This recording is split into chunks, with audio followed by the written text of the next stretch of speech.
Conformément aux dispositions sécuritaires prises et annoncées par le gouvernement à la veille de la célébration des fêtes de fin de l'année 2015, les forces de l'ordre ont pris des mesures pertinentes qui ont permis d'assurer la sécurité de ces fêtes qui se sont déroulées sans incident sécuritaire majeur sur toute l'étendue du territoire de la République du Burundi, malgré les rumeurs qui avaient prévalu sur l'impossibilité du déroulement normal de ces fêtes, rumeurs renforcées par les attaques du 11 décembre 2015 sur 3 camps militaires.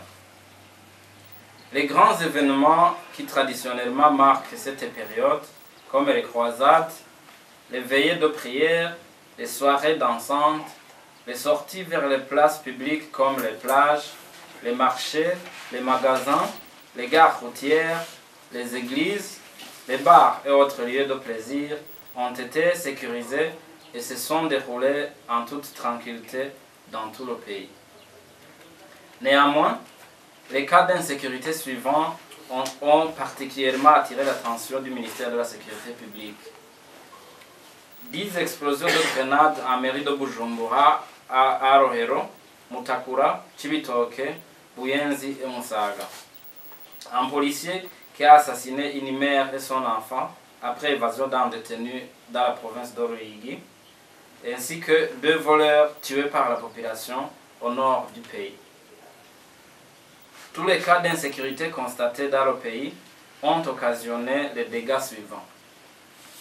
25 personnes mortes, dont 14 par accident de roulage, 64 personnes blessées, dont 51 par accident de roulage. Aussi, les armes et effets de guerre suivants ont été saisis ou récupérés au cours de cette période.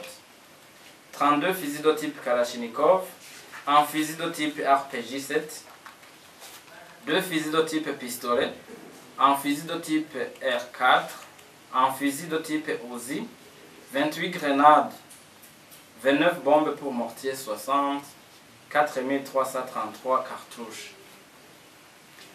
Pour ces cas d'insécurité survenus, le ministère adresse ses condoléances aux familles éprouvées et informe le public que chaque cas a été suivi d'une enquête minutieuse qui permettra de traduire les auteurs devant la justice.